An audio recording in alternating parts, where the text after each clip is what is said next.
형수, 솔직히 말해볼까? 그날도 집에는 저랑 최도윤 단둘이 있었습니다. 비 오는 저녁이었어요. 남편은 또 지방에 있다며 연락이 안 됐죠. 최도윤은 술 냄새를 풍기며 소파에 앉더니 제 얼굴을 위아래로 훑어보면서 그렇게 말했습니다. 형수는 딱 봐도 버림받기 쉬운 스타일이야. 제가 뭐라고 대꾸하기도 전에 그 사람은 비웃듯 말을 이어갔어요. 남자 없는 집에 혼자 있으면 보통은 이렇게 망가지지. 순간 숨이 턱 막혔습니다. 가슴 속에서 뭔가 꽁꽁 얼어붙는 느낌이었어요. 제가 자리에서 일어나려 하자 최도윤은 다리를 쭉 뻗어 길을 막았습니다. 그리고는 낮은 목소리로 말했죠. 형수, 착각하지 마. 지금 형수 편 아무도 없어. 손이 차갑게 식었어요. 심장이 미친 듯이 뛰었습니다. 저는 떨리는 목소리로 겨우 말했어요. 이런 말 하지 마세요. 불쾌합니다. 그러자 최도윤 표정이 싹 바뀌더니 코웃음을 치며 이렇게 말하더라고요. 불쾌? 형수 처지에 불쾌할 자격이나 있어? 그리고 제일 잔인한 말을 꺼냈습니다. 형님도 요즘 형수 얘기 들으면 한숨부터 쉬더라. 정신 좀 차리라고 하던데. 그 순간 머릿속이 새하얘졌어요. 남편 이름이 나오자 제가 지금까지 붙잡고 있던 마지막 끈이 툭 하고 끊어지는 느낌이었거든요. 눈앞이 흐려졌습니다. 숨을 쉬는데도 숨을 못 쉬는 것 같았어요. 최도윤은 자리에서 일어나면서 마지막으로 이렇게 말했습니다. 형수, 세상은 착한 사람 편 안 들어. 말 잘 들으면 그래도 조용히 끝내줄게. 문이 닫히는 소리가 들렸습니다. 그날 밤 저는 처음으로 깨달았어요. 아, 이건 싸움이 아니라 사냥이구나. 제가 사냥감이구나. 그렇게 느꼈습니다. 안녕하세요. 저는 경북 구미에 사는 38살 여자 김서연입니다. 중소전자부품 공장에서 생산관리 사무직으로 일했어요. 결혼은 3년 차였습니다. 요즘 말로 하면 짧은 결혼이지만 제 인생에서는 정말 많은 걸 걸었던 시간이었죠. 남편 박준호는 같은 공단에서 일하던 협력업체 기사였습니다. 처음 만난 날이 아직도 생생해요. 비가 억수같이 쏟아지던 날이었어요. 제가 우산 없이 서 있자 준호가 조용히 다가왔습니다. 그리고는 이렇게 말했죠. 비 오는 날 혼자 서 있으면 세상이 사람을 너무 쉽게 버리는 것 같잖아요. 그 말이 참 따뜻했습니다. 가슴 한구석이 뭉클해지더라고요. 그때까지 저는 누군가한테 그런 말을 들어본 적이 없었거든요. 연애는 8개월 했어요. 화려하지 않았지만 성실했습니다. 분식집에서 떡볶이 먹고 야간 근무 끝나면 캔커피 하나 나눠 마시고 공단 뒤 산책로에서 별 보며 걷던 그런 연애였죠. 남편은 말수가 적었지만 행동으로 먼저 보여주는 사람이었어요. 제가 야근하는 날이면 문자 한 통 없이도 공장 앞에 차를 세워두고 기다렸습니다. 왜 말 안 했어요? 제가 물으면 남편은 씩 웃으며 이렇게 말하곤 했죠. 말 안 해도 알잖아. 그때는 그게 사랑인 줄 알았어요. 프러포즈는 겨울이었습니다. 차 안에서 히터 틀어놓고 제 손을 꼭 잡더니 떨리는 목소리로 말했어요. 서연아, 나는 가진 건 없어. 그래도 내 편 하나만은 평생 제대로 해줄 수 있어. 그 말에 저는 울었습니다. 정말 울었어요. 눈물이 주르륵 흘러내렸죠. 그땐 정말 이 사람이 제 노후까지 같이 갈 사람이라고 믿었습니다. 남편이 제 눈물을 닦아주며 말했어요. 힘들게 하지 않을게. 약속한다. 제가 그동안 얼마나 외로웠는지, 얼마나 혼자였는지 그때 처음 깨달았던 것 같아요. 누군가 제 편이 되어준다는 게 이렇게 큰 의미인 줄 몰랐습니다. 그래서 결혼했어요. 결혼식은 소박했습니다. 하객도 많지 않았고 예식장도 작았죠. 하지만 남편이 제 손을 잡고 서 있는 그 순간만큼은 세상에서 가장 든든한 기분이었어요. 신혼집도 작았습니다. 구미 외곽 빌라 투룸이었죠. 남편은 집 보러 갈 때 이렇게 말했어요. 여기서 시작하자. 나중에 더 좋은 데로 옮기면 되지. 저는 그 말이 좋았습니다. 함께 시작한다는 게, 함께 만들어간다는 게 좋았어요. 결혼 초반 1년은 평범했습니다. 아침에 같이 밥 먹고, 저녁에 같이 텔레비전 보고, 주말엔 마트 가서 장 보고 그랬죠.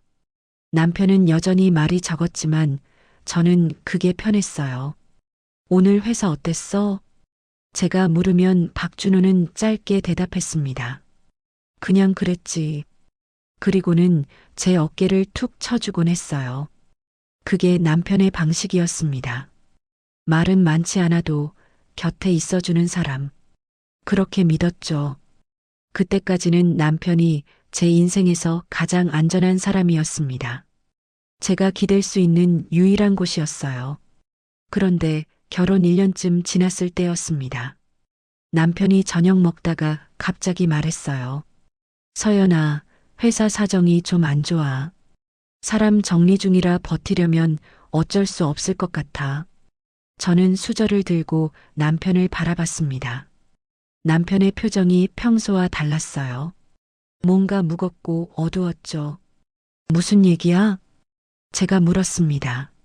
남편은 한숨을 쉬며 말했어요. 지방 장기 파견 나가야 할 것 같아. 몇 달 정도. 그 말을 듣는 순간 가슴이 철렁 내려앉았습니다. 하지만 저는 애써 웃으며 말했어요. 그래, 어쩔 수 없지. 몇 달이면 금방이야. 남편이 제 손을 잡았습니다. 미안해. 조금만 참아줘. 저는 고개를 끄덕였어요. 그때는 정말 몇 달이면 끝날 줄 알았습니다. 남편이 지방으로 떠난 건 그해 가을이었습니다. 처음엔 정말 몇 달이라고 했어요. 추석 전엔 돌아올 수 있을 거야. 저는 믿었습니다. 짐을 싸는 남편을 보면서도 저는 괜찮다고 생각했어요. 잘 다녀와.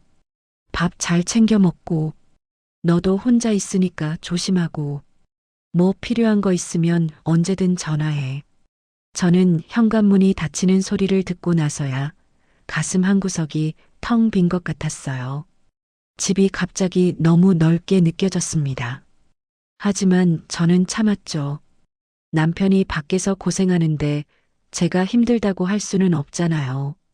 처음 한 달은 괜찮았습니다.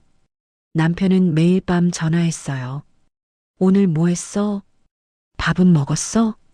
짧은 대화였지만 그 목소리만 들어도 안심이 됐습니다. 하지만 2달째 들어서자 전화가 줄어들기 시작했어요. 매일 오던 전화가 이틀에 한 번이 됐습니다. 그러더니 사흘에 한 번, 일주일에 한 번으로 바뀌었죠. 제가 먼저 전화하면 남편은 이렇게 말했어요. 지금 바빠. 나중에 할게. 그리고는 끊었습니다. 영상통화를 하자고 하면 더 싫어했어요. 왜 굳이 영상을 해? 목소리만 들어도 되잖아. 남편 목소리가 점점 차가워지는 게 느껴졌습니다. 저는 불안했어요. 하지만 제 자신을 다독였죠. 남편이 힘든 거야. 일이 바쁜 거야. 나는 집을 지켜야 해. 참고 기다리고 지키는 것. 그게 제가 할 일이라고 생각했습니다. 그렇게 석 달쯤 지났을 때였어요. 어느 주말 오후였습니다. 집 초인종이 울렸죠. 저는 택배인 줄 알고 문을 열었어요. 그런데 밖에 선 사람은 택배 기사가 아니었습니다. 30 중반쯤 돼 보이는 남자였어요. 키가 크고 얼굴엔 웃음기가 없었습니다. 누구세요? 제가 물었죠. 남자는 씩 웃으며 말했어요. 형수님, 저 최도윤이에요. 준호 형 고향 동생. 그 순간 남편이 예전에 했던 말이 떠올랐습니다. 고향에 형제처럼 지낸 동생 있다고. 아, 그래요? 저는 어색하게 웃었어요. 최도윤은 손에 과일 봉지를 들고 있었습니다. 형님이 부탁했어요. 형수님 혼자 계시니까 가끔 들러보라고. 저는 당황스러웠습니다. 남편이 그런 부탁을 했다는 게 믿기지 않았어요. 평소에 남한테 부탁 같은 거 안 하는 사람이었거든요. 아, 그럴 필요 없는데요. 제가 손사래를 쳤죠. 하지만 최도윤은 이미 집 안으로 들어오고 있었습니다. 괜찮아요. 형님이랑 워낙 오래 알고 지낸 사이라. 형수님 혼자 계시면 위험하잖아요. 저는 어쩔 수 없이 집 안으로 안내했습니다. 최도윤은 거실을 둘러보며 말했어요. 형님이 여기서 사셨구나. 생각보다 괜찮네요. 그 말투가 뭔가 이상했습니다. 괜찮다는 게 칭찬인지 비아냥인지 알 수가 없었어요. 저는 차라도 드리려고 부엌으로 갔습니다. 최도윤이 뒤에서 말했죠. 형수님, 저 편하게 대하셔도 돼요. 형님이 동생처럼 생각하라고 했거든요. 저는 어색하게 고개를 끄덕였습니다. 그날 최도윤은 1시간쯤 있다가 갔어요. 별다른 말은 없었습니다. 그냥 거실에 앉아서 텔레비전 보고 차 마시고 그러고 갔죠. 가기 전에 이렇게 말했습니다. 혹시 집에 뭐 고장 나거나 그러면 연락 주세요. 제가 와서 봐드릴게요. 저는 그냥 인사치레인 줄 알았어요. 하지만 그게 시작이었습니다. 일주일 뒤 최도윤이 또 왔습니다. 이번엔 전구를 들고 왔어요. 형수님, 화장실 전구 나갔다고 하셨죠? 저는 깜짝 놀랐습니다. 제가 그런 말을 한 적이 없었거든요. 아니요, 안 그랬는데요. 최도윤은 웃으며 말했어요. 형님이 그러시던데. 형수님한테 물어보니까 전구가 안 켜진다고 했다면서요. 저는 혼란스러웠습니다. 남편에게 그런 얘기를 한 적이 없었어요. 아니, 애초에 남편과 통화를 제대로 한 지도 오래됐죠. 괜찮아요. 제가 거절하려 했습니다. 하지만 최도윤은 이미 신발을 벗고 들어오고 있었어요. 뭐 이런 것쯤이야. 형님이 부탁한 거니까요. 그렇게 최도윤은 화장실 전구를 갈았습니다. 작업하는 동안 저는 거실에 서 있었어요.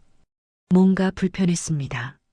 낯선 남자가 집 안에 있다는 게, 제 공간에 들어와 있다는 게 이상했죠. 하지만 거절할 명분도 없었어요. 남편 친구가 호의로 도와주는데 뭐라고 말하겠어요. 최도윤이 일을 마치고 나오며 말했습니다. 다 됐어요. 이제 괜찮을 거예요. 고맙습니다. 제가 인사했죠.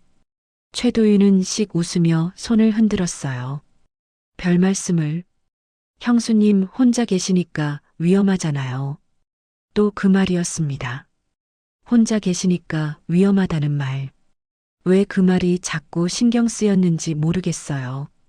그날 밤 저는 남편에게 전화했습니다. 한참 만에 받더라고요. 왜? 남편의 목소리가 퉁명스러웠습니다. 오늘 최도윤 씨가 왔었어. 알아? 응, 내가 부탁했으니까. 남편은 무심하게 대답했어요. 저는 조심스럽게 물었습니다. 근데 왜 그런 부탁을 한 거야? 내가 필요한 거 있으면 말하지. 남편이 한숨을 쉬었습니다. 서연아, 나 지금 정신없어. 그냥 도윤이가 알아서 해준다니까 부탁한 거야. 왜 자꾸 물어? 저는 말문이 막혔습니다.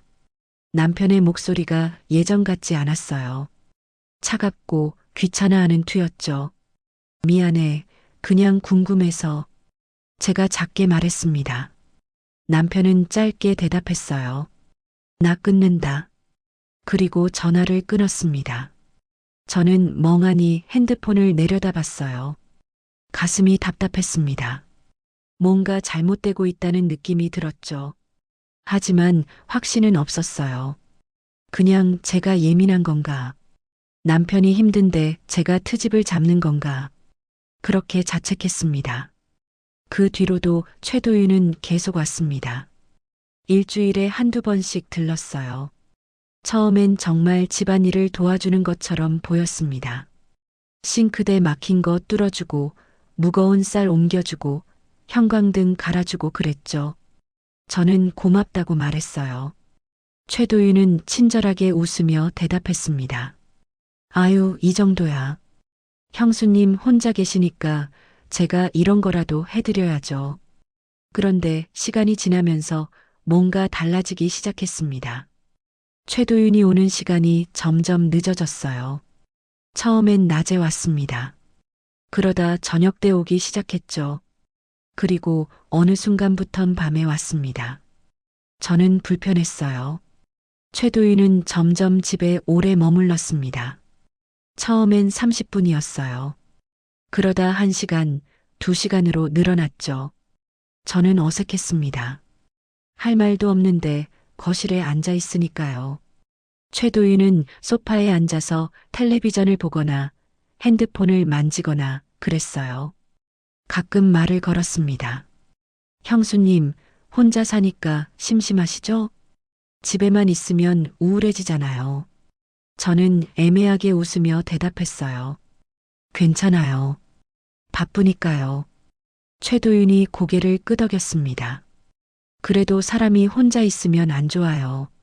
사람은 사람이 필요한 법이거든요. 그 말이 왠지 불편했습니다. 하지만 저는 아무 말도 하지 못했어요. 어느 날 저녁이었습니다. 최도윤이 또 왔어요. 이번엔 손에 소주병을 들고 왔습니다. 형수님, 오늘 형님이랑 통화했는데요. 형님이 형수님 안부 물어보시더라고요. 저는 놀랐습니다. 남편이 제 안부를 물었다니. 요즘엔 연락도 잘 안 되는 사람이. 그래요? 제가 물었죠. 최도윤은 고개를 끄덕이며 소주병을 테이블에 놓았습니다. 네, 형님이 요즘 많이 힘드신가 봐요. 말투가 좀 그랬거든요. 저는 가슴이 철렁했습니다. 남편이 힘들다는 말에 자동으로 마음이 쓰였어요. 그렇구나. 제가 작게 중얼거렸습니다. 최도윤이 소주병을 따며 말했어요. 형수님도 한잔하세요. 혼자 마시면 쓸쓸하잖아요. 저는 손을 저었습니다. 아니에요. 전 괜찮아요. 최도윤이 웃었어요. 뭐 그렇게 딱딱하게. 동생이니까 편하게 해도 돼요. 저는 거절하고 싶었습니다. 하지만 왠지 거절하면 안 될 것 같은 분위기였어요. 마지못해 고개를 끄덕였죠. 최도윤이 소주잔에 술을 따랐습니다. 저는 한 모금 마셨어요. 쓰고 매웠습니다. 최도윤은 연신 술을 마시며 말했습니다. 형수님, 요즘 어때요? 외롭지 않으세요? 저는 대답하지 않았어요. 최도윤이 계속 말했죠. 사람은 혼자 살 수 없잖아요. 특히 여자는 더 그렇고. 그 말이 왠지 기분 나빴습니다. 하지만 저는 참았어요. 그날 밤 최도윤은 2시간 넘게 있다가 갔습니다. 문을 닫고 나서야 저는 한숨을 쉬었어요. 가슴이 답답했습니다. 뭔가 점점 이상해지고 있었어요. 하지만 저는 제 자신을 탓했습니다. 내가 예민한 거야. 내가 이상하게 생각하는 거야. 그렇게 스스로를 다독였죠. 그런데 그게 시작이었습니다. 그날 이후로 최도윤의 태도가 확 달라졌습니다. 처음엔 정말 친절했어요. 형수를 챙기는 것처럼 행동했죠. 하지만 점점 말투가 변하기 시작했습니다. 특히 술을 마셨을 때 그랬어요. 어느 저녁이었습니다. 최도윤이 또 소주를 들고 왔어요. 저는 이제 거절하는 것도 지쳤습니다. 어차피 거절해도 최도윤은 들어왔거든요. 최도윤은 소파에 앉더니 술을 마시기 시작했습니다. 1잔, 2잔, 3잔. 술이 들어가자 최도윤 얼굴이 벌개졌어요. 그리고 말이 달라졌습니다. 형수는 얼굴에 다 써 있어. 최도윤이 갑자기 그렇게 말했어요. 저는 깜짝 놀랐습니다. 네. 최도윤이 비웃듯 웃었습니다. 남자 없이 사니까 사람이 처져. 딱 봐도 알겠어. 그 말에 온몸이 굳었습니다. 뭐라고 대답해야 할지 몰랐어요. 최도윤은 계속 말했죠. 솔직히 말해줄까? 형님 아니었으면 형수 결혼은 꿈도 못 꿨잖아. 가슴이 철렁 내려앉았습니다. 숨이 막혔어요. 저는 떨리는 목소리로 말했습니다. 그런 말하지 마세요. 불쾌합니다. 최도윤이 코웃음을 쳤어요. 아이고, 또 피해자 코스프레네. 형수 같은 스타일이 남자들한테 제일 피곤한 거 알아? 저는 문을 가리켰어요. 나가주세요. 최도윤은 천천히 일어났습니다. 그리고는 제 앞으로 걸어왔죠. 가까이 다가왔습니다. 너무 가까워서 술 냄새가 확 풍겼어요. 최도윤이 낮은 목소리로 말했습니다. 지금 형수 편 아무도 없어. 그리고는 비웃으며 집을 나갔어요. 문이 닫히고 나서야 저는 주저앉았습니다. 온몸이 떨렸어요. 눈물이 났습니다. 무서웠어요. 그런데 더 무서운 건 제가 아무것도 할 수 없다는 거였습니다. 누구한테 말해요? 남편한테? 남편은 제 말을 들어주지도 않았어요. 경찰한테? 뭐라고 말하죠? 남편의 고향 동생이 집에 와서 술 마시고 기분 나쁜 말을 했다고? 증거도 없었습니다. 저는 그날 밤 잠을 이루지 못했어요. 며칠 뒤 최도윤이 또 왔습니다. 저는 문을 안 열었어요. 초인종을 눌러도 문을 두드려도 나가지 않았습니다. 최도윤이 문 밖에서 말했어요. 형수, 왜 이러세요? 문 좀 열어봐요. 저는 대답하지 않았습니다. 최도윤이 한참 기다리다가 갔어요. 그날 밤 문자가 왔습니다. 최도윤한테서였죠. 형수, 저 뭐 잘못했어요? 왜 피하세요? 저는 답장하지 않았습니다. 그러자 또 문자가 왔어요. 형님한테 말씀드려야 하나. 가슴이 철렁했습니다. 남편에게 말한다고? 뭐라고 말할 건데? 형수가 문을 안 열어준다고? 그럼 남편은 또 제 탓을 할 거예요. 왜 동생한테 그렇게 대하냐고. 예민하다고. 이상하다고. 저는 핸드폰을 꺼버렸습니다. 그런데 며칠 뒤 더 끔찍한 일이 있었어요. 퇴근하고 집에 왔는데 최도윤이 집 앞에 서 있었습니다. 술에 취한 상태였어요. 저는 뒤돌아 도망치고 싶었습니다. 하지만 최도윤이 제 팔을 잡았어요. 형수, 왜 피해? 뭐가 그렇게 무서워? 저는 팔을 뿌리쳤습니다. 놓으세요. 최도윤이 웃었어요. 비웃음이었습니다. 형수, 진짜 웃기네. 내가 뭘 잘못했는데. 저는 떨리는 목소리로 말했어요. 제발 그만 좀 오세요. 전 불편해요. 최도윤 표정이 싹 바뀌었습니다. 차갑고 날카로웠어요. 불편? 형수 처지에 불편할 자격이나 있어? 그 말이 칼처럼 꽂혔습니다. 최도윤이 제 귀에 대고 속삭였어요. 형님이 왜 집에 안 오는지 진짜 몰라. 집에 와봤자 숨 막히니까 그런 거야. 그 순간 눈앞이 캄캄해졌습니다. 숨이 안 쉬어졌어요. 최도윤이 비웃으며 말했습니다. 형수 같은 여자, 남자들이 제일 싫어하는 스타일이야. 형님도 요즘 형수 얘기 들으면 한숨부터 쉬더라. 저는 뒤로 물러섰습니다.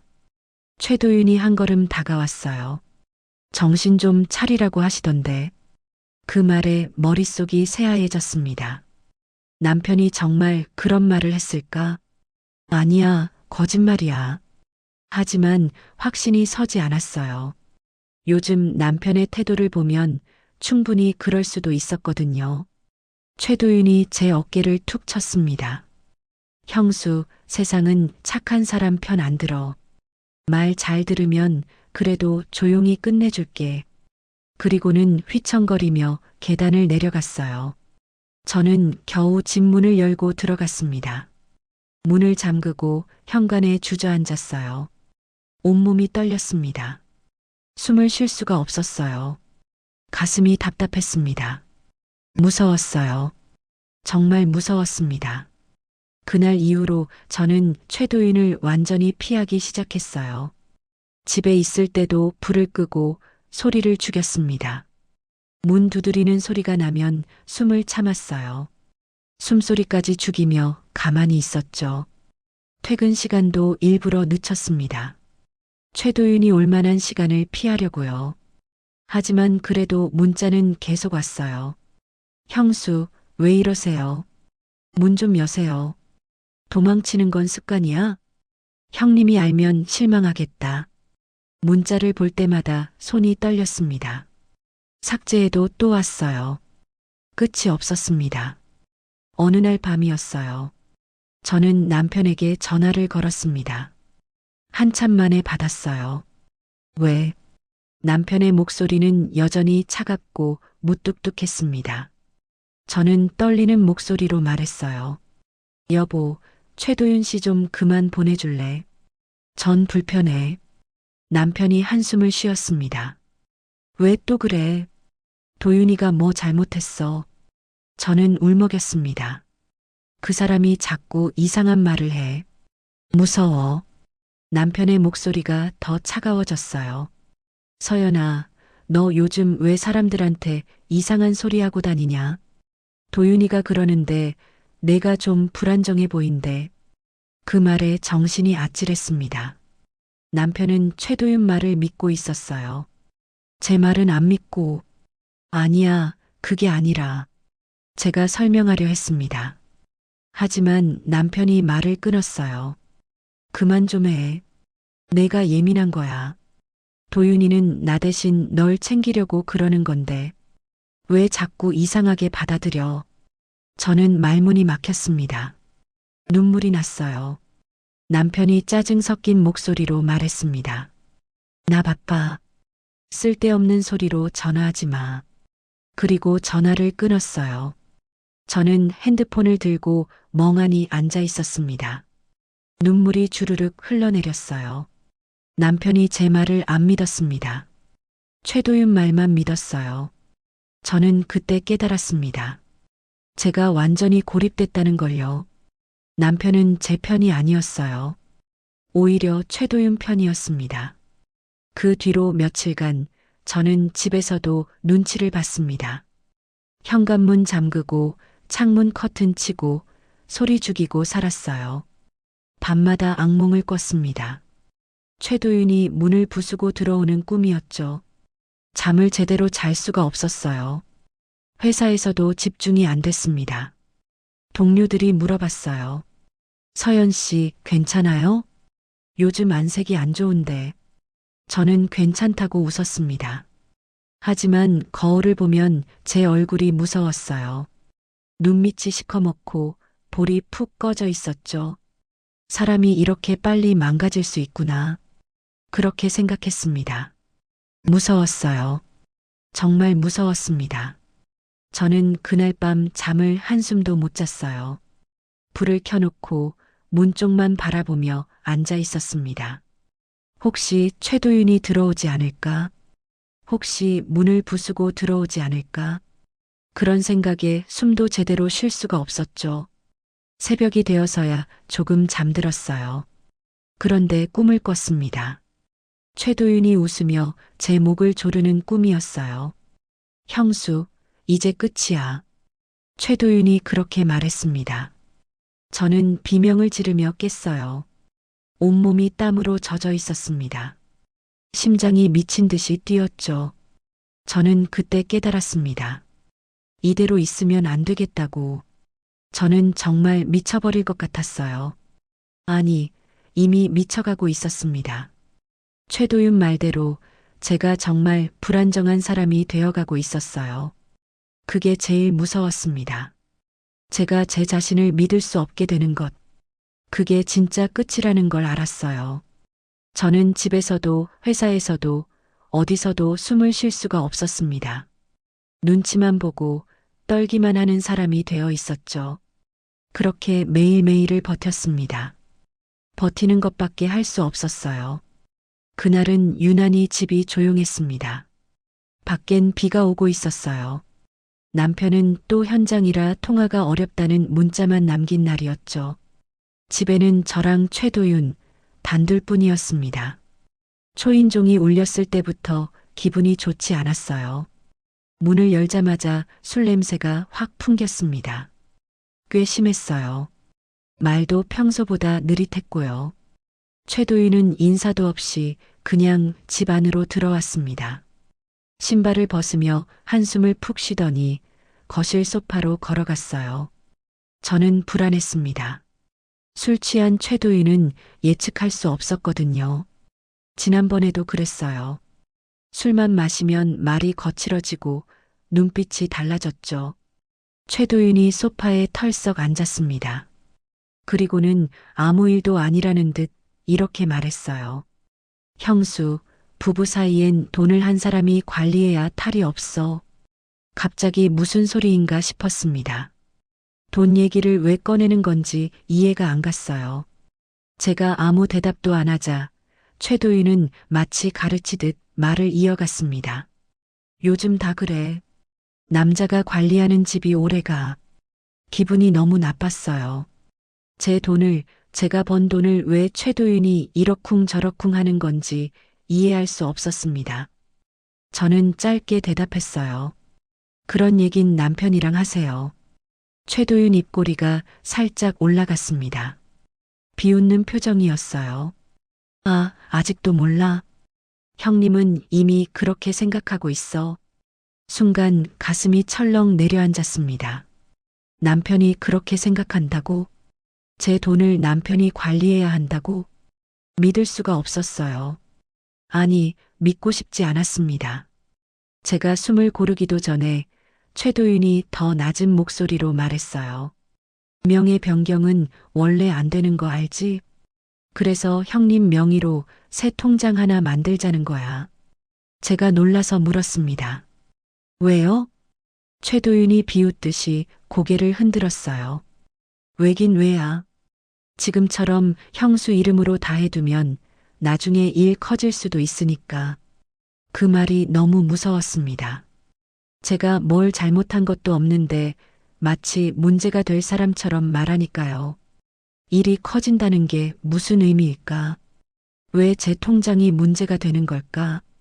머릿속이 복잡해졌어요. 저는 고개를 저었습니다. 그럴 필요 없어요. 제 돈은 제가 관리할게요.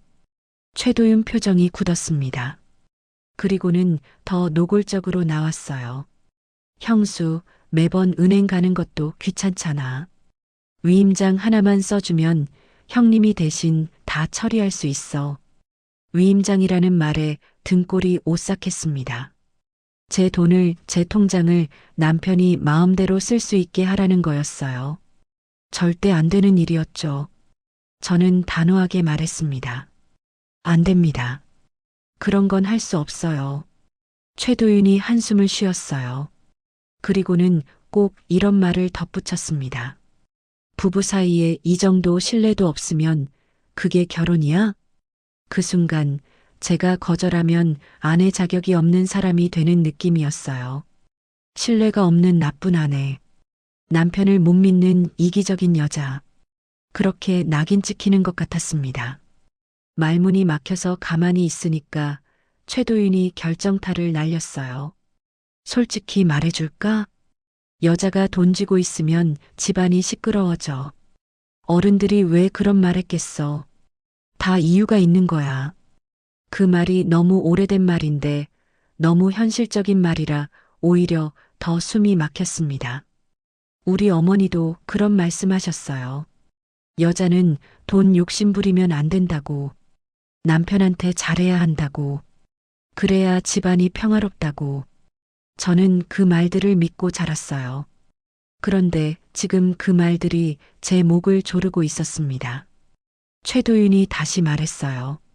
형수 통장, 아직 형님 명의로 안 바꿨지? 요즘 세상 험한데 여자가 돈 쥐고 있으면 탈락. 제가 떨리는 목소리로 말했습니다. 그런 말 하지 마세요. 불쾌해요. 최도윤이 코웃음을 쳤어요. 불쾌? 형수 처지에 불쾌할 자격이 있어? 그리고는 몸을 앞으로 숙이며 제 얼굴을 똑바로 쳐다봤습니다. 너무 가까웠어요. 술 냄새와 담배 냄새가 섞여서 확 풍겼죠. 저는 뒤로 물러났습니다. 하지만 소파 뒤라 더 물러날 곳이 없었어요. 최도윤이 낮은 목소리로 말했습니다. 형수, 착각하지 마. 지금 형수 편 아무도 없어. 가슴이 쿵 내려앉았어요. 손이 차갑게 식었습니다.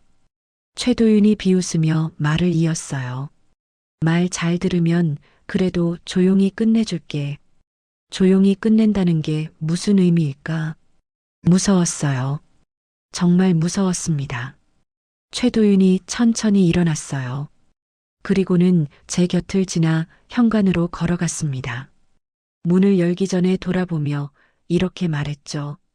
형수, 생각 잘해. 다음엔 답 듣고 싶은데. 문이 닫히는 소리가 들렸습니다. 저는 한참을 그 자리에 서 있었어요. 다리에 힘이 풀려서 주저앉았습니다. 온몸이 떨렸어요. 숨을 쉬는데도 숨이 안 쉬어지는 것 같았습니다. 그날 처음으로 느꼈어요. 아, 이건 부부 문제가 아니라 사람 하나를 무너뜨리는 작업이구나. 제 통장을 빼앗으려는 거구나. 그렇게 깨달았습니다. 저는 그날 밤 잠을 이루지 못했어요. 계속 생각했습니다. 왜 남편은 제게 직접 말하지 않고 최도윤을 보낸 걸까? 정말 남편이 그런 생각을 하고 있는 걸까? 아니면 최도윤이 거짓말을 하는 걸까? 확인하고 싶었어요. 남편에게 전화하고 싶었습니다. 하지만 두려웠어요. 만약 정말 남편이 그런 생각을 하고 있다면, 만약 남편이 최도윤의 편에서 얘기한다면, 그럼 저는 정말 무너질 것 같았습니다. 다음 날 저는 회사에서도 일이 손에 잡히지 않았어요. 동료가 물어봤습니다. 서연 씨, 괜찮아요? 안색이 안 좋은데. 저는 괜찮다고 웃었습니다. 하지만 거울을 보니 제 얼굴이 창백했어요. 눈밑은 시커멓고 입술엔 핏기가 없었죠. 며칠 뒤 남편에게 전화가 왔습니다. 한참 만에 전화였어요. 저는 떨리는 손으로 전화를 받았습니다. 여보, 남편의 목소리는 여전히 차가웠어요. 서연아, 너 요즘 왜 사람들한테 이상한 소리 하고 다니냐?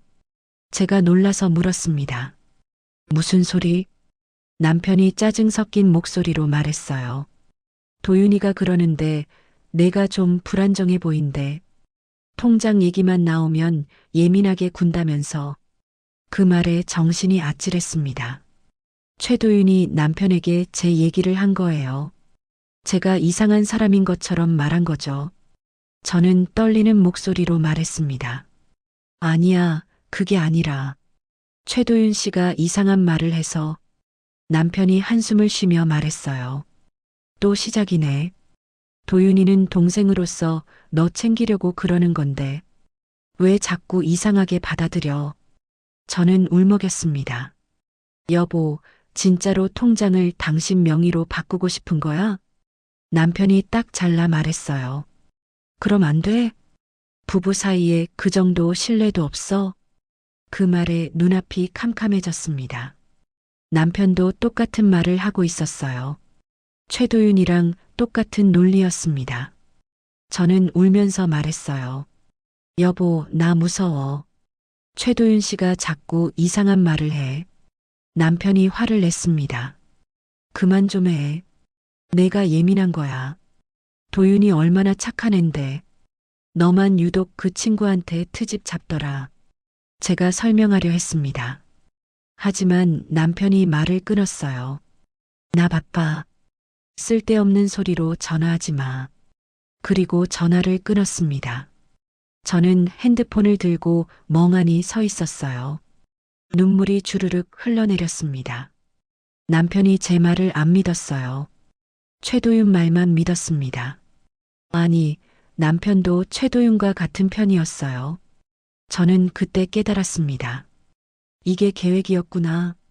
처음부터 둘이 짠 거였구나. 제 통장을 빼앗으려고 저를 이상한 사람으로 만들려고 한 거였어요. 그날 이후 저는 정말 조심했습니다. 통장은 절대 건드리지 않았어요. 비밀번호도 바꿨습니다. 인감도 따로 보관했죠. 하지만 불안했어요. 언제 또 최도윤이 올지, 언제 또 남편이 전화할지 알 수 없었거든요. 저는 그렇게 매일매일을 버텼습니다. 회사에서 일하고 집에 와서 문을 잠그고 숨죽이며 살았어요. 밥도 제대로 못 먹었습니다. 잠도 제대로 못 잤어요. 악몽을 꿨습니다. 최도윤이 제 통장을 빼앗아가는 꿈이었어요. 남편이 웃으며 서 있는 꿈이었죠. 깨고 나면 온몸이 땀으로 젖어 있었습니다. 그렇게 일주일 열흘이 지났어요. 저는 점점 무너져가고 있었습니다. 회사 동료들도 눈치챘어요. 서연 씨, 요즘 많이 힘들어 보여요. 무슨 일 있어요?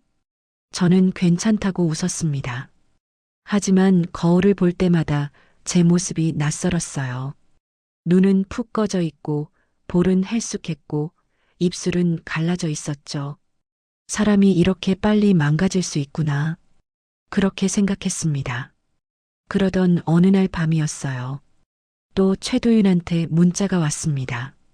형수, 생각 정리됐어요? 다음 주에 한번 만나요. 그 문자를 보는 순간 온몸에 소름이 돋았습니다. 만난다는 게 무슨 의미일까? 또 통장 얘기를 하려는 걸까? 이번엔 뭘 요구할까?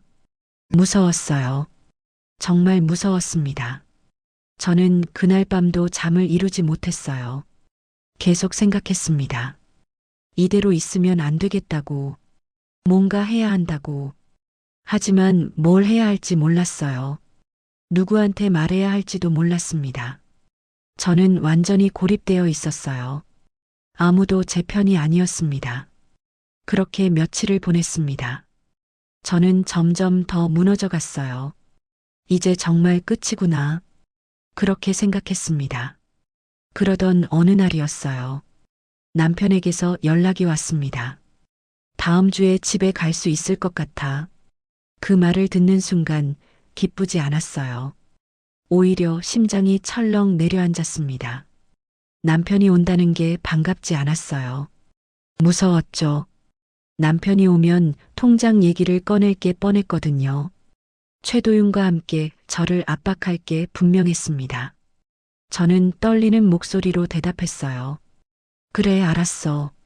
전화를 끊고 나니 숨이 막혔습니다. 어떻게 해야 할까? 어떻게 버텨야 할까? 그날 밤 저는 잠을 이루지 못했어요. 내일이 두려웠습니다. 모레가 두려웠고 다음 주는 더 두려웠죠. 그렇게 뒤척이다가 겨우 잠이 들었습니다. 새벽이었어요. 문자 소리에 깼습니다. 핸드폰을 보니 최도윤한테서 온 문자였어요. 형수, 이제 끝까지 가보자. 그 문자를 보는 순간 온몸에 소름이 돋았습니다. 끝까지 간다는 게 무슨 의미일까? 저를 완전히 무너뜨리겠다는 건가? 손이 떨렸어요. 핸드폰을 쥔 손에 힘이 안 들어갔습니다. 저는 핸드폰을 던지고 싶었어요. 부숴버리고 싶었죠. 하지만 그럴 수도 없었습니다. 그날 밤 집 앞에 최도윤 차가 서 있었어요. 창문 너머로 보였습니다. 까만 차였어요. 불이 꺼진 채 주차되어 있었죠. 저는 숨을 죽였습니다. 커튼을 꼭 닫고 불을 껐어요. 숨소리조차 내지 않으려 했습니다. 1시간쯤 지났을까? 차가 떠났어요. 그제야 저는 숨을 쉴 수 있었습니다. 온몸이 땀으로 젖어 있었어요. 다리에 힘이 풀려서 주저앉았죠.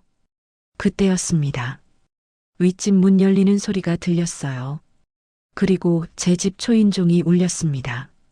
저는 깜짝 놀랐어요. 혹시 최도윤이 돌아온 건가? 심장이 미친 듯이 뛰었습니다. 하지만 밖에서 들리는 목소리는 여자 목소리였어요. 서연 씨, 나 이정희예요. 윗집 아주머니였습니다. 저는 조심스럽게 문을 열었어요. 이정희 씨가 서 있었습니다. 60대 초반쯤 되어 보였어요. 표정이 심각했습니다. 서연 씨, 지금 당장 짐 싸. 여기 있으면 안 돼. 저는 놀라서 물었습니다. 무슨 말씀이세요? 이정희 씨가 제 손을 잡았어요. 일단 우리 집으로 가자. 빨리. 저는 이정희 씨를 따라 윗집으로 올라갔습니다. 문을 닫자마자 이정희 씨가 말했어요. 서연 씨, 큰일 날 뻔했어요. 방금 아래서 그 남자가 서성이는 거 봤어요. 제가 떨리는 목소리로 물었습니다. 최도윤이요? 이정희 씨가 고개를 끄덕였어요. 네, 그 사람.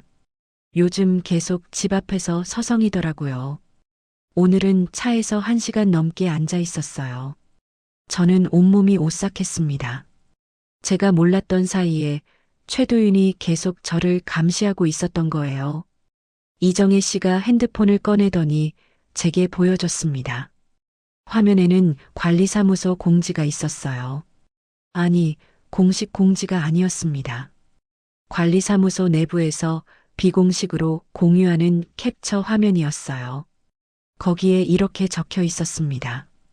혼자 사는 김서연, 정신적으로 불안정. 보호자 통해 정리 예정. 작성자는 최도윤이었어요. 보호자는 박준호였습니다. 저는 그 글을 보는 순간 머릿속이 하얘졌습니다. 손이 떨렸어요. 이게 뭐지? 정신적으로 불안정? 보호자 통해 정리? 정리가 무슨 의미일까? 저를 어떻게 하겠다는 건가? 이정희 씨가 말했어요. 서연 씨, 이거 보자마자 바로 내려왔어요. 나 전에 관리사무소 소장했거든요. 이런 글 올라오면 뭘 의미하는지 알아요. 제가 떨리는 목소리로 물었습니다. 무슨 의미예요? 이정희 씨가 심각한 표정으로 말했어요. 서연 씨를 정신병원에 보내려는 거예요. 남편이 보호자 자격으로 강제 입원시킬 수도 있어요. 그 말에 눈앞이 캄캄해졌습니다. 정신병원? 강제 입원? 아니, 그럴 리가 없어요. 제가 뭘 잘못했다고. 저는 울먹이며 말했습니다. 아주머니, 저 정신 멀쩡해요. 아무 문제 없어요. 이정희 씨가 제 손을 꼭 잡았어요. 나도 알아요. 그래서 지금 당장 나가야 한다는 거예요. 여기 있으면 위험해요. 저는 혼란스러웠습니다. 나간다고요? 어디로 가요? 이정희 씨가 말했어요. 일단 짐 챙겨요. 중요한 것만. 통장, 인감, 신분증, 그리고 증거될 만한 거 다. 저는 멍하니 고개를 끄덕였습니다. 이정희 씨가 저를 데리고 제 집으로 내려갔어요. 저는 떨리는 손으로 짐을 쌌습니다.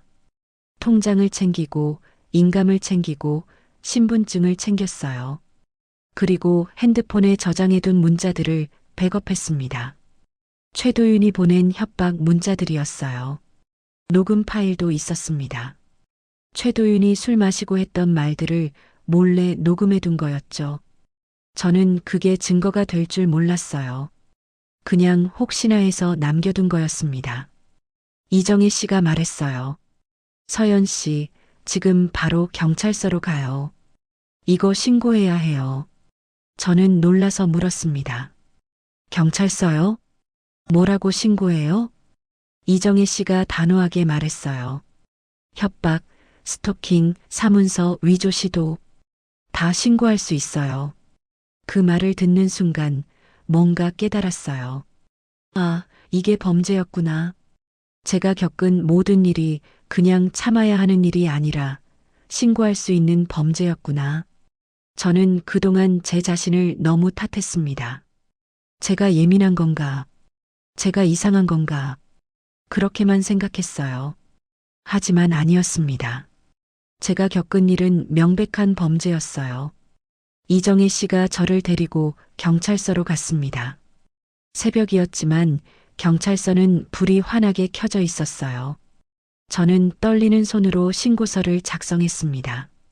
협박, 스토킹, 사문서 위조 시도 다 적었어요. 그리고 증거를 제출했습니다. 문자, 녹음 그리고 관리사무소 캡처 화면까지. 경찰관이 말했어요. 이거 심각한데요. CCTV도 확인해 봐야겠어요. 저는 고개를 끄덕였습니다. 경찰관이 제게 물었어요. 혹시 남편분은 아세요? 제가 대답했습니다. 네, 알아요. 남편이랑 최도윤이 짜고 한 거예요. 경찰관 표정이 굳었어요. 남편분도 공모자라는 말씀이세요? 저는 고개를 끄덕였습니다. 네. 그날 제가 겪은 모든 일을 다 말했어요. 최도윤이 처음 집에 왔던 날부터 통장 얘기까지, 남편이 제 말을 안 믿고 최도윤만 믿었던 것까지 다 말했습니다. 경찰관이 기록하며 말했어요. 일단 조사 들어갈게요. 피해자 보호도 신청하시는 게 좋겠어요. 저는 그날 경찰서에서 밤을 샜습니다. 이정혜 씨가 옆에 있어줬어요. 괜찮아요, 서연 씨. 이제 안전할 거예요.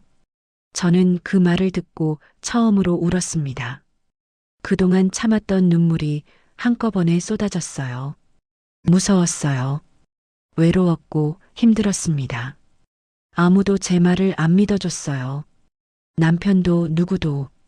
하지만 이정혜 씨가 믿어줬습니다. 경찰도 제 말을 들어줬어요. 저는 혼자가 아니었습니다. 다음 날 수사가 시작됐어요. CCTV를 확인했습니다. 최도윤이 제 집 앞에서 서성이던 장면이 다 찍혀 있었어요. 밤에 술 취해서 문을 두드리던 장면도 있었죠. 관리사무소에도 조사가 들어갔습니다. 최도윤이 올린 글이 확인됐어요. 남편의 명의로 작성된 위임장 조작 시도 정황도 나왔습니다.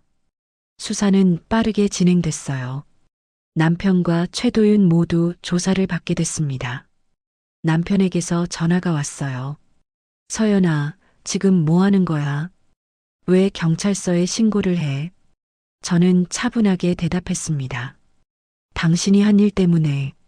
남편이 화를 냈어요. 내가 뭘 했는데? 도윤이는 내 챙기려고 그런 건데. 저는 웃음이 나왔습니다. 아직도 저런 말을 하고 있어요. 당신, 이제 그만해요. 증거 다 있어요. 남편의 목소리가 떨렸어요. 서연아, 우리 좋게 끝내자. 경찰 취하하면 다 없던 일로 할게. 저는 단호하게 말했습니다. 안 돼요. 당신이 한 일 다 밝혀질 거예요. 그리고 전화를 끊었습니다. 더 이상 남편의 말에 흔들리지 않았어요. 저는 제가 겪은 일이 제 잘못이 아니라는 걸 알았습니다. 남편과 최도윤이 잘못한 거예요. 저는 피해자였습니다. 일주일 뒤 남편이 경찰서로 소환됐습니다. 최도윤도 같이 불려왔어요. 저는 조사실 밖에서 기다렸습니다. 손이 떨렸어요.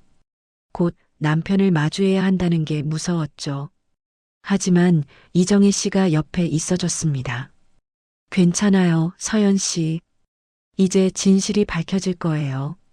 저는 고개를 끄덕였습니다. 조사실 문이 열렸어요. 남편이 나왔습니다. 저와 눈이 마주쳤어요. 남편의 표정은 굳어 있었습니다. 화가 나 있는 것 같았죠.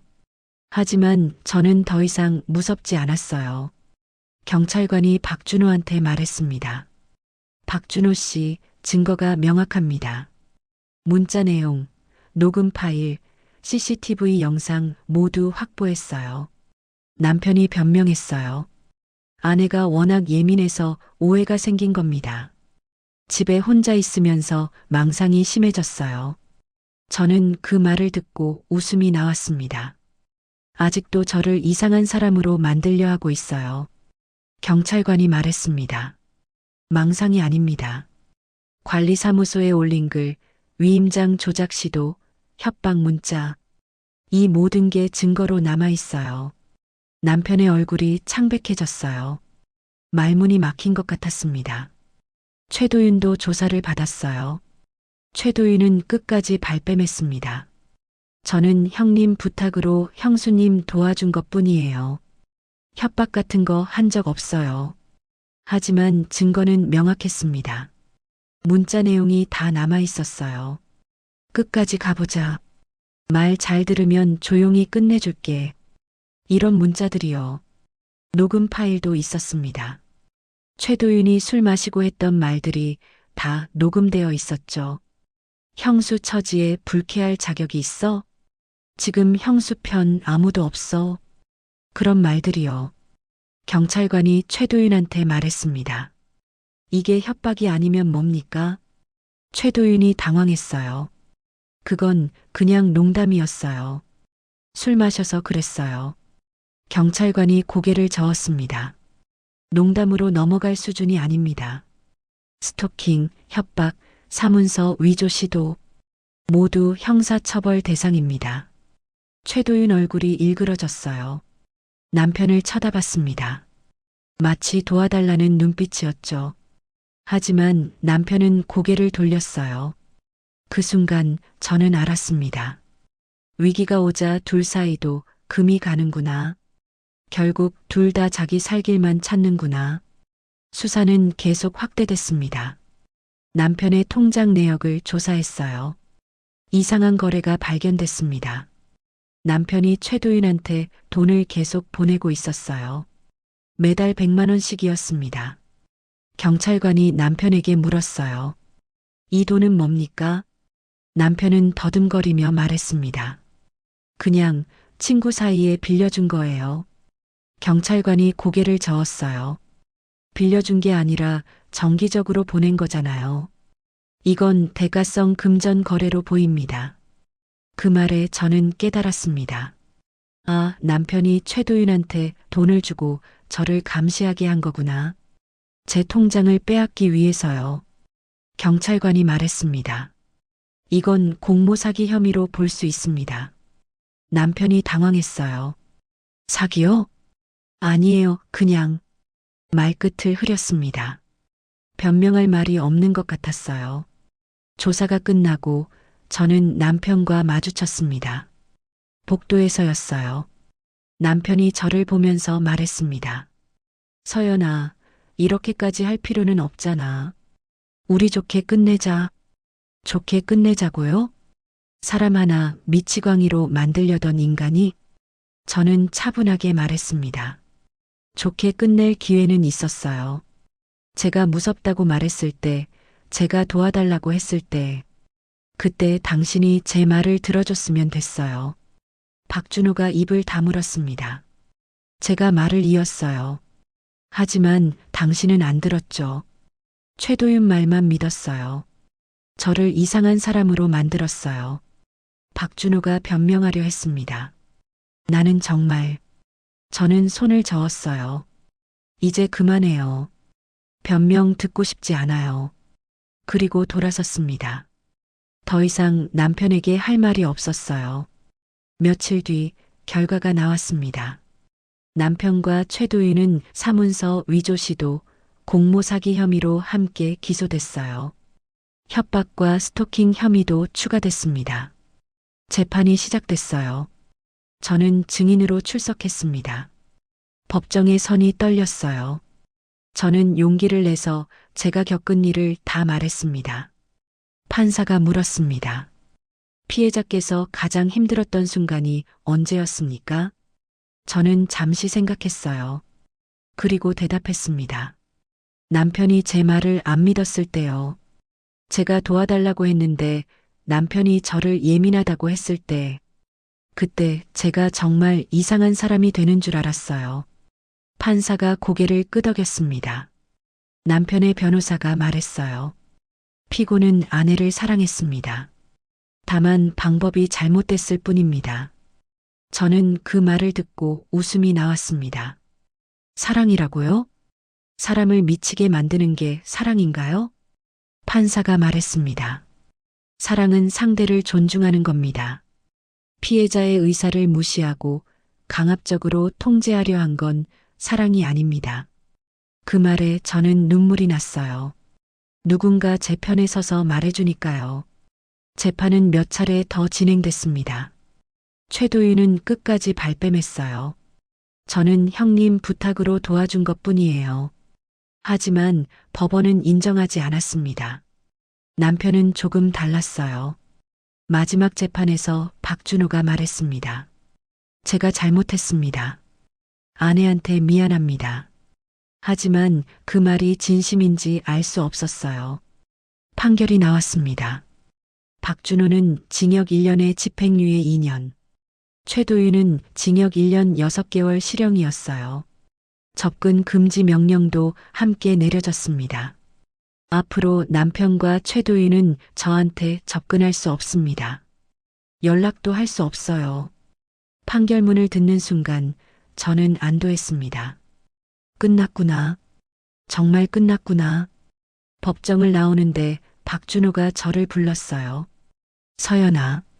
저는 돌아보지 않았습니다. 더 이상 박준호는 제 남편이 아니었어요.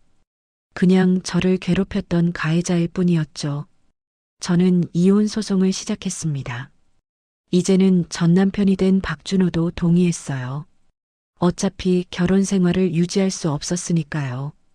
이혼은 빠르게 진행됐습니다. 재산 분할도 정리됐어요. 제 통장은 당연히 제가 가졌습니다. 박준호 명의로 된 건 하나도 없었어요. 이혼 서류에 도장을 찍는 순간 저는 자유로워졌습니다. 무거운 짐을 내려놓은 기분이었어요. 그냥 끝났다는 생각만 들었어요. 이정혜 씨가 말했습니다.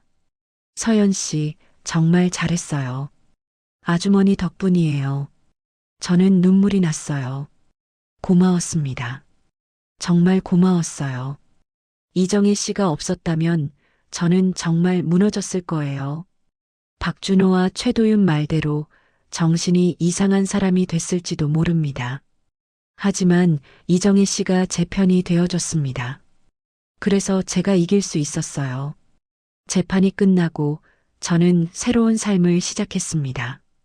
구미를 떠나기로 했어요. 여기엔 너무 안 좋은 기억이 많았습니다. 다른 지역으로 이사했어요. 공장도 그만뒀습니다. 이사 가는 날 이정혜 씨가 배웅해줬습니다. 서연 씨, 새로운 곳에서 행복하세요. 정말 감사해요, 아주머니. 새로운 곳에서 저는 천천히 회복해 갔어요. 처음엔 힘들었습니다. 악몽을 꿨어요. 최도윤이 쫓아오는 꿈, 박준호가 저를 가두는 꿈. 그런 꿈들이었죠. 하지만 시간이 지나면서 나아졌습니다. 상담도 받았어요. 트라우마 치료를 받으며 제 마음을 돌봤습니다. 그렇게 조금씩 나아갔어요. 지금은 괜찮습니다. 악몽도 거의 안 꿔요. 밤에 잠도 잘 자고 밥도 잘 먹습니다. 지금 저는 다른 지역에서 새로 살고 있습니다. 피해자 지원 연계로 행정보조직으로 일하고 있어요. 동료들도 좋은 사람들이에요. 저를 평범하게 대해주는 게 참 고맙습니다. 이 일을 겪고 알았어요. 참아라, 가정을 지켜라, 체면을 생각해라. 그 말들이 때로는 가해자를 키우는 말이 될 수도 있다는 거요. 제가 참을수록 박준호와 최도윤은 더 대담해졌습니다. 제가 체면을 지키려 할수록 저는 더 고립됐어요. 그게 잘못된 거였습니다. 참는 게 미덕이 아니라 때로는 독이 될 수도 있다는 걸 배웠어요. 그리고 또 하나 깨달았습니다. 진짜 가족, 진짜 사람은 말이 아니라 위기의 순간에 어떤 편에 서느냐로 드러난다는 거요. 박준호는 제 남편이었습니다. 평생 제 편이 되어주겠다고 약속한 사람이었죠. 하지만 위기가 왔을 때 박준호는 제 편이 아니었어요. 오히려 저를 공격하는 편에 섰습니다. 반대로 이정혜 씨는 남이었어요. 그냥 윗집에 사는 아주머니였죠. 하지만 이정혜 씨가 제 편이 되어줬습니다. 위기의 순간에 저를 구해줬어요. 혈연도 결혼도 중요하지 않았어요. 위기의 순간에 누가 제 편에 서느냐, 그게 중요했습니다. 저는 이제 그걸 압니다. 앞으로는 참지 않을 거예요. 누가 저를 이상하게 만들려 하면 바로 말할 겁니다. 누가 저를 무너뜨리려 하면 도망가지 않을 거예요. 싸울 겁니다. 저는 혼자라고 아무도 제 편이 아니라고 믿었습니다. 하지만 아니었어요. 도움을 청하니까 사람들이 나타났습니다.